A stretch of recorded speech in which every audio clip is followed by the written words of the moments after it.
Allah Teala Kur'an-ı Kerim'de Resulullah'a ne aydiye? وَاسْتَغْفِرْ لِذَنْبِكَ İzi وَلِلْمُؤْمِنِينَ وَالْمُؤْمِنَاتِ. Evvel Allah'tan öz günahını dile diye.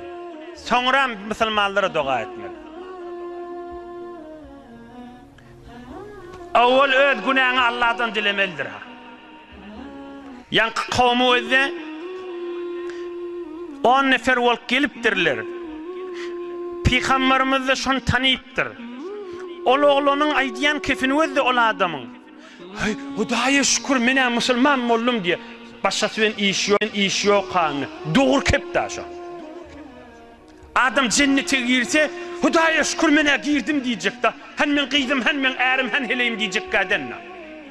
Allah'ın açıklap aydarın, dinin, Kur'an'ın bilen açıklap veren, Allah'ın kelamı veren. Ey cemaat, evvel özümüz Allah'ın muhabbetini, Resulullah'ın muhabbetini ve cehennem odundan azat etmek özümüze gayim olmalılarsa. Evvel özümüzde, yan namaz okanızda 4 rekat parzda, 2 rekat sünnette, 3 rekat vitirde, 3 sünnete salam verecek bolağınızda ne mi okuydunuz? Allahümme gfir li ve li valideyye. Enatan hormatı ken hiç gurrun yok. Ol enatadan öncek evvel özüne dua etmeli. Allahümme gfir li, Hudaya men günahım geçti. Evvel özün dua etmeli. İdiname ve li valideyye enatanın da günahını geçti. Evvel özüne dua etmeli.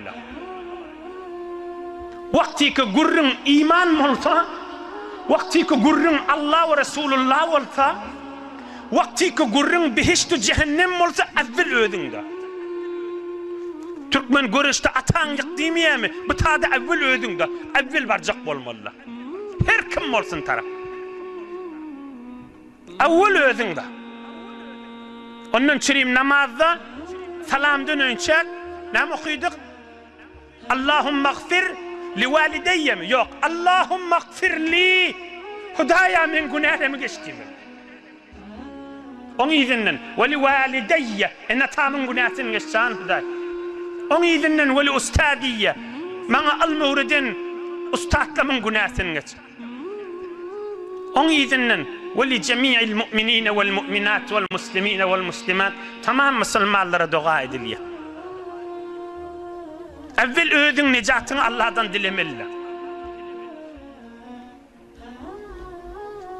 İnişi yağdayı ben şimdi qav inşallah Allah kokluduğundan hizmetini açıklayıp vereyim. İştensiniz ulamalardan, teberrik ahuncalardan öz bilen zadınızdır.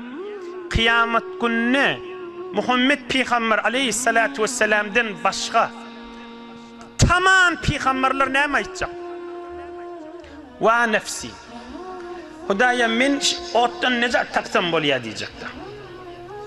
Odulla kan aydılanlar. Hatta İsa Peygamber Meryem'in işi yok. Meryem İsa Peygamber bilen işi yok da. Her kim öldü da. Ey cemaat, her kim öldü da. Ey cemaat, her kim öldü da. Her kim öldü. Hatta İsa Peygamber Meryem'in işi yok da. O hani bir şefaat gurrun näme onda. Özü necat tapyança, özünü hukum kesilyança hiç kimin işi yok da. Şefaat dediği beyliklerin elinden tutağa deyip Allah'ın icazı vermeli. Özü belli olayança hiç kimin işi yok. Bir Muhammed Peygamber aleyhissalatu vesselam secdeye gidip fakat ummatını dilettirecek. İnne dikkat edin şu yağday kıyamatta değil mi? Şu mahal şun hesabını çekmeli. Ödüm deyip duracak o kıyamatta. Şu mahalla şey demeli. Hemen ödümü necat vereyim demeli. Neyin ki o cüre değil ki bir halk benim işimiz yok. Yöne evvel ödüm de. Eynuhu dirman ulamalın biz namazımızın içinde üvreden dualar. Allahümme gfirli evvel ödüm enatam ustadım tanrım beylik Müslümanlı da. Beylik Müslümanlığın içinde erheleydi giriye, oğul giydi giriye. Tamam hemsaye de giriye, dua edip tavşırıllı da giriye, tavşırmadık da giriye. Kıyamatda şu ýagdaý düşjek. Ýanka adamyň aýdan kefini özdi. Musulman bolanmaýyna näme diýipdir? Hudaýa şükür men musulman boldum diýipdir. Ondan sonra aýdypdyr. Ya Rasulullah şu ülküdelle we ola näjire bolar diýip. Indi bir juda indi bir izinden gelýän görürüň da. Ulu kan görürüň haşa. Hazreti Sa'di aleyhirrahman amediye.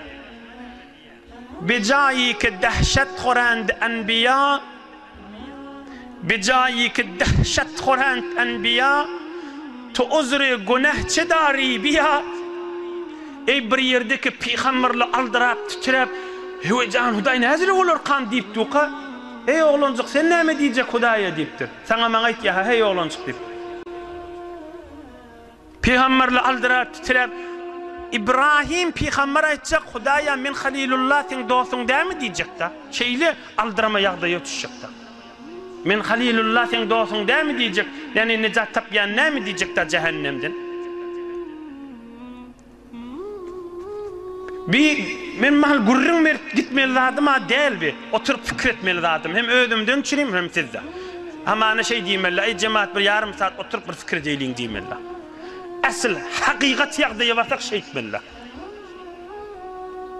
yani o bernama girmeyli özüňizden çüreyim bir nasihati zept edilip tu öz ýanyňyzda ya ýazdan goýun jüýüňizde saklaň bir ýerik ýapşyrdan goýun ýüregiňizde goýun goýmaly görüňde Kur'an-ı Kerim'de näme görürüňmi? Kur'an-ı Kerim'de şaýdan görürüňmi? Hemmäňiz bilýän suraňyzda. Abasa we tawallan içinde. A'udhu billahi mineşşeytanirracim. Yevme yefirrul mer'u min ahihi. Adam öz dogundan gaçşakda. Ve sahibetihi ve benihi. Adam öz hileyinden ärinden gaçşakda. Adam öz oğlun uşağın öde ve benihi öz balasından gaçşakda. Şeýlen görýär oğlu wada gaçyp gitjekda şondan. Ve sahibetihi ve benihi oğlundan en atasından yevme yefirrul mer'u min ahihi ve ummihi ve abihi enesinden dedesinden adam kaçacakta o enem geliyor bu kulup beyle gidecekta her kim öz tanışından kaçacaktan da hut Allah'ın kelamı bardan tercümeli Kur'an'dan gözlep görağın izinden tefsirlerini gözlep görün näme görürüňmi Farsi tercümeli tefsirli kitaplar gözlep görän. Yevme yefirrul mer'u min ahihi. Adam öz dogundan gaçşak. En atasından gaçşak. Heleyinden gaçşak. Heleyle ärinden gaçşak. Gaçmana yer ýok ha. Ýöne bir peýda da hamana gaçşak da. Näme diýip gaçşak näme? Hakyny sorarmy diýe. Ey cemaat Allah'ın kelamyşy. Ey dogunçuklum Allah'ın kelamyşy. Ey kepläp duran qari Allah'ın kelamy hawasyny jem bolsun. Hudaýa aýtýaşyn Kur'an-ı Kerim'de. Allah aýtýaşyn öz mukaddes kelamynda. Näme diýip gaçşakla? Eş heleyim men bir toğurşundan haqqy är heleyinden gaçyp barýar, heley ärinden gaçyp barýar-da. Şu menden haqqyny sorar diýip. O da diýip menden haqqyny sorar diýdi. Oğul gyýy hemmet şeýledi. Allah'ın kelamydır. Bir wagtda Hazreti Ömer'in bir Abdullah diýen oğlu barmışdy. Hazreti Ömer'in Abdullah diýip bir alim, bir gowy takwa oğlu barmışdy. Ondan bir zat sorapdyr, falan zat näjire bolýar? Ya bir mamula, ya bir zat şoňa dogry bolýar, şol işi edip diýdirjek bolupdyr da. Falan zat näjire bolýar diýipdir. Hazreti Ömer'in oğlu da dogrusyny aýdypdyr, "Wa men bilemak" diýipdir. Ara güp bilse bilmese aýtmalar näde ola bilmesele bilmeýän başga ulamalardan soragy diýenmişdik olur. Hemna men bilemak diýipdir. Ay bir zat diýsene sen jogap bersene diýipdir, bilemak diýipdir da. Hazreti Ömer'in oğlu nämedir? Eýni şah meh diýipdir. Gownuň diýipdir meni cehennemiň üstünde küfür edip men akam ýakyp men üstüm defeläp beşte gitjek bolýan onu etdirmerin diýipdir. Özüme gaýymdyr orun diýipdir. Meh diýipdir. Gownuň meni cehennemiň üstüne goýup, şu dogry diýdi da diýip meni ýakyp özü üstümden atlap beşte gitjek bolýan diýipdir. Onu etmerin men diýipdir. İmanyma gaýym men diýipdir. Özüme gaýymdyr diýipdir. Ine özüňe gaýym bolmaly ýerler şida. Özüňe gaýym bolmaly ýerler şida. Acip derman misal.